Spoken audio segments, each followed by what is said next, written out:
Welcome to Free Range Sailing. For those of you that are new here, our boat Marul is a Clansman 30. She's a fiberglass 30-foot masthead sloop built in New South Wales in 1969.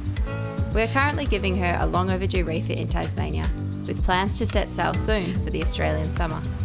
To support our project and remain notified of all upcoming releases, thanks for subscribing to our channel and hitting the bell button.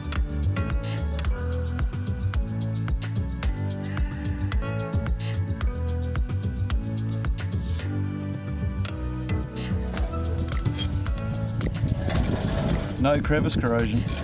It's because it wasn't sealed at the bottom, and it was because they haven't really been leaking. So they were put down pretty well. The nice thing about our new rigging that we're going to be putting in is that in the future it won't be such a big deal. Like you could have backed off the turnbuckles and pulled these if you want, but because we're just going to have those dead eyes with lashing, we'll be able to just sort of take it off, quickly remove it, bang these out, give them an inspection and put them back in.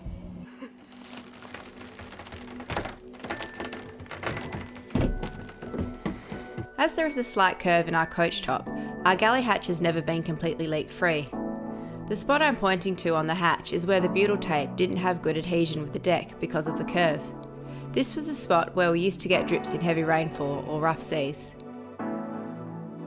To solve the problem, we cut a piece of PVC foam to shape and used a heat gun to bend the foam to match the curve of our deck.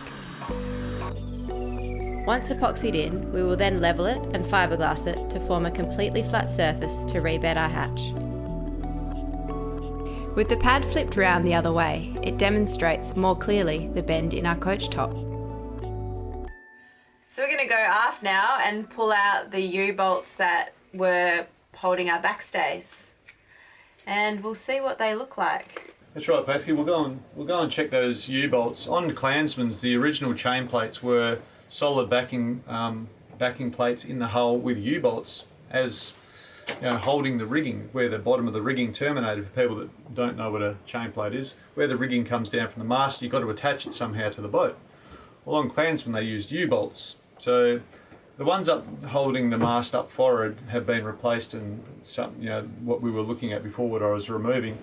But on the back, the back stays, the two lines that go up and hold the mast this way, they are still the old U-bolts, and they use very high quality ones, and they've got a little plate strengthening them. But again, we need to pull them out and have a look what they look like going through the fiberglass. They go through a tube and they go to the exterior of the boat. They never come to the interior of the boat, so they might not have had much sealing stuff on them, and just so oxygen might have got through there all right. They still look great, but we need to see what's hidden from view. It's always encouraging when there's no corrosion.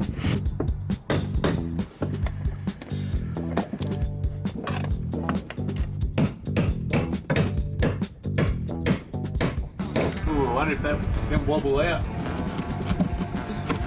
Oh, got it. How's it look? It looks good. Nice and shiny? Yeah. Good. With the chain plates off, it was time to remove and clean up our aluminium mast step. So you can see that this is like raised and it's pushed down here. So as all the products of corrosion have built, they've actually put enough pressure here to compress that down, and you can see there's a bit of stress cracking in the surface just around the bolt holes there. So we'll take this aluminium home, and I think we'll run it a bath because all of this stuff really benefits from being left 2, 3, 4 days in water, and it draws as much of the salt out from the surface porosity as possible. And that's what's caused all of this, like just salt in a concentrated environment.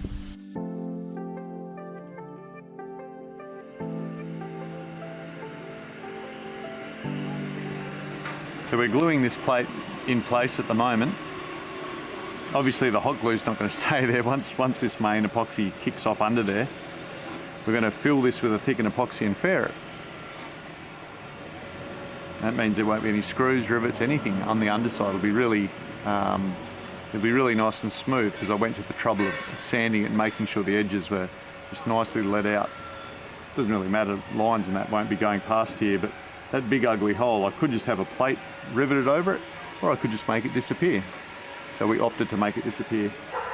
We're doing all of the just like remedial and cosmetic work before we hose the inside of this out, and hose the outside of it actually, for that matter, before any priming or painting goes on.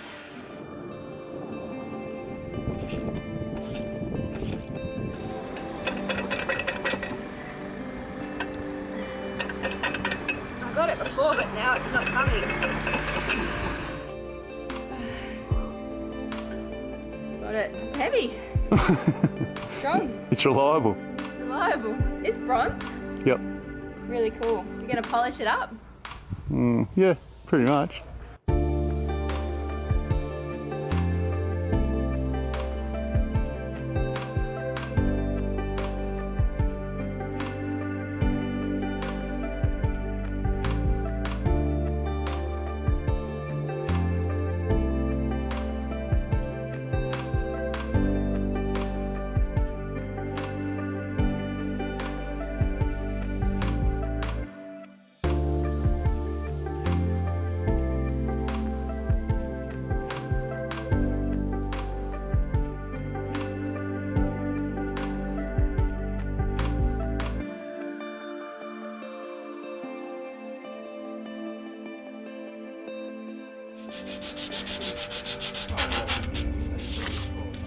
It's the nature of refits that each one is a refit within a refit. So as far as our mast goes, we're getting Dyneema rigging put in.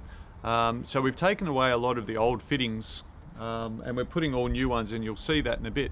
But some of the work I've been doing here is getting rid of some of the old holes. And all I did with those holes is, with a countersinking bit, just open them up so they were chamfered and filled them up with an epoxy filler. It doesn't really add that much to the structural strength, but what I did make sure is any holes that are in the mast are nice and round, with no little notches or anything like that that might lead to stress cracking. So that's a bit of an improvement, but once the paint goes on, they'll all disappear, so we'll have a much smoother mast. But getting rid of the mast steps, part of that was, they're very convenient, but they can sort of lead you into just not putting on the proper safety gear and quickly just scampering up, you know, I'll just do quickly this thing. So we're going to get rid of those, a little bit less weight up there, even less different types of metal and stresses on the mast, so we'll get rid of that. At the top here at the masthead, I've just been taking some sandpaper, and where our sheave pins are going through, getting that back to nice shiny metal, make sure everything's in the round. Up here we're not using stainless shackles anymore, you know, for the spinnaker block. Instead of having a stainless shackle here chewing its way down through the aluminium, we'll put a soft shackle in there and we won't get any wear. You know, a soft shackle should last quite a few years before you replace it very, very cheaply. But re-welding aluminium is expensive, so we won't have to face that down the track. Where the sheaves are and the ropes are exiting to haul our sails up, where the halyards come out, I've radiused all of those so they're nice and smooth. All right, so there's no chance of chafing our ropes up there if the event happens. So everywhere that a rope might interact, all of it's been smoothed off. So it's taken a while, but we're getting there. You can basically just keep going forever, eh? So a lot of the holes that we've patched up, they were dissimilar metal to what what this mast actually was. So there was a bit of corrosion around them. So I filled them in with a high strength epoxy filler, a specialist filler, and we've feathered the paint around it. So when this comes to be painted, we're going to get it sprayed with primer and then sprayed with a top coat, and all of this will disappear. So we can see here that I've got some that I've done. I've feathered away the paint. There's another one here. I've feathered the paint away, but I've got the unsanded epoxy. So we can see a bit of a before and a bit of an after shot. A lot of time when you're patching with epoxy, it's good to just tape off the area and it cuts down your work. But this was such a small little dab that I didn't bother. It's just as quick to just whack it with some sandpaper as it is.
Well, before we get into sanding again today, I just want to do a really quick job, and it's with regards to our furler. We're trying to take as much metal off the boat as possible in our rigging.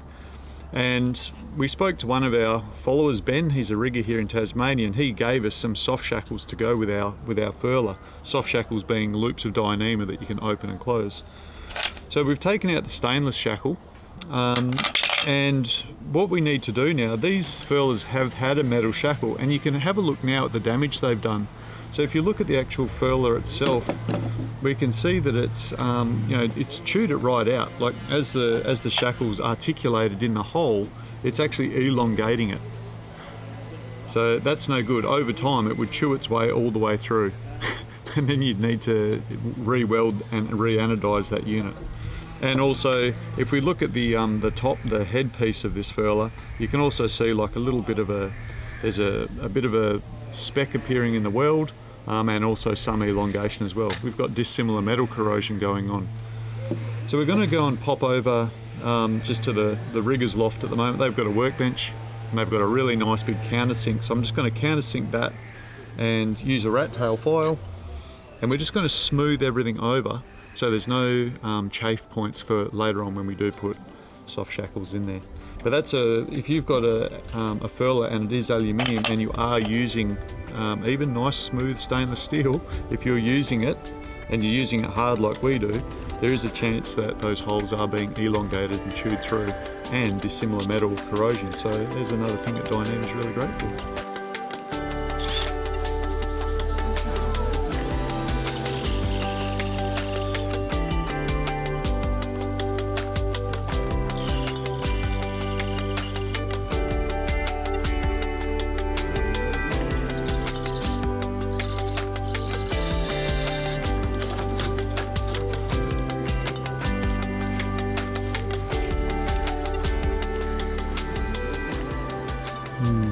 It's better. It's way better. The machine's left just those hard edges. Got to go.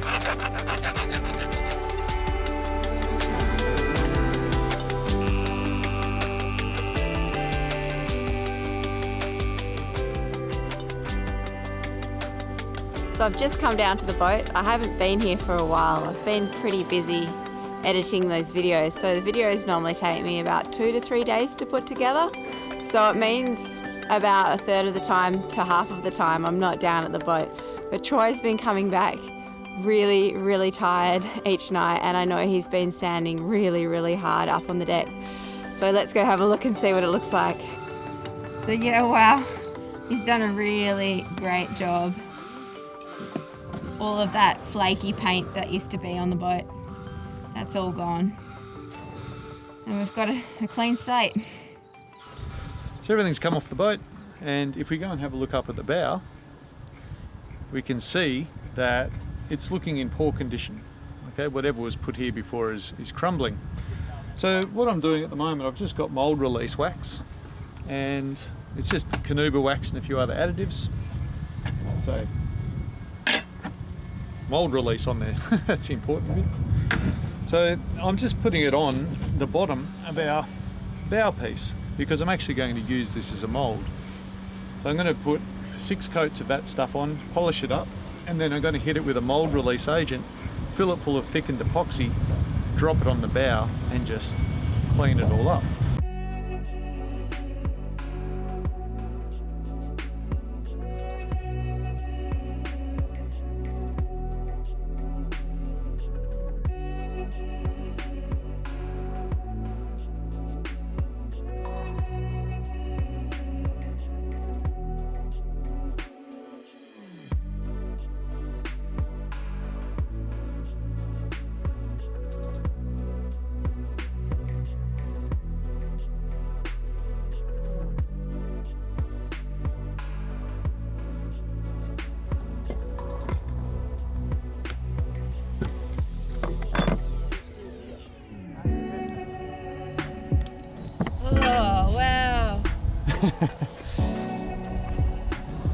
So there we go. I wanted to pop that off while it was still green, okay, before it fully cured, and it came off really well. As It looks like there's a bit of epoxy stuck there, but actually that's just a little bit that extruded up into a bolt hole, so I'll clear that out of there. But now we've got a custom hard pad that will be really strong, that this piece will go nicely onto. We'll fair it into the deck, and when we paint it, we'll paint this all in one big coat of paint. There won't be any breaks in the coating, which will be really great. There's a few little voids, you know, that I didn't quite get the epoxy into. Just here and here, I can just fill those up with a bit of thickened epoxy and just sand it level. But it won't affect it. You know, this will still be a really, you know, strong sub base for our nose piece. I'm pretty happy with it. Yeah, once that's all faired up, that'll support that a lot better, because before it was all just cracked and had it, you know. So this would be sensitive to UV light, so we don't really want to leave it out getting brittle for too long, but it's very, very strong. So by the time we fair it and give it a bit of a paint job, and then we can put that on top of it and bolt it all down, and I'll be a lot happier knowing that it's sort of, you know, done halfway properly. Anyway, I'll just put it back on there. Here's that bit of foam that earlier on, you know, we bent to follow the cabin top, and then once it cured, then I sanded it flat. So, you know, now it doesn't, it's not shaped like that anymore. It follows the contour of our cabin top. So this is a nice flat base that we can put that hatch into, guaranteed not to leak. And also the screws will go down into epoxy. They'll never go off into our nice ply roof and cause delamination sometime in the future for us or for someone else.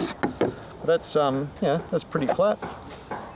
So again, it just needs a little bit of fairing. I'll put another bit of fiberglass tape just around the outside to make it really strong. In the middle, of course, we'll just cut it out. I did put some thin fiberglass just over this just to get a uniform shape.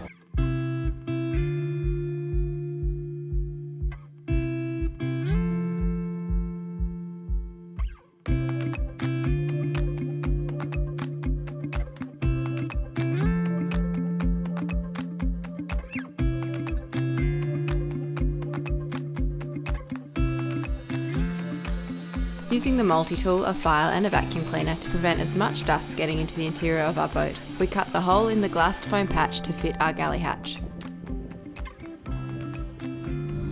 The hatch is in place. We've just taped it in to prevent water getting in, and then once we've painted, we're going to fasten it. But we're pretty happy with the result.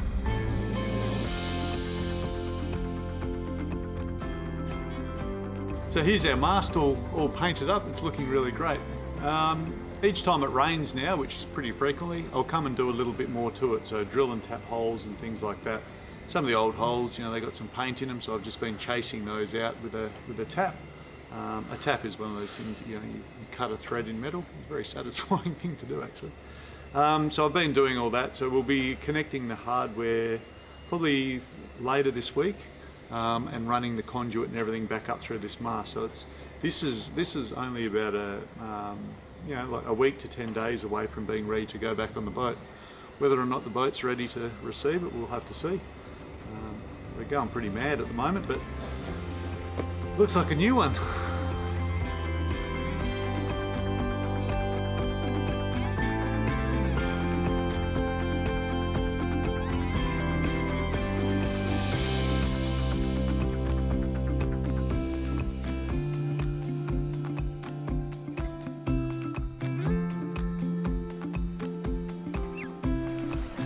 If you enjoyed this week's video, thanks for giving it a like.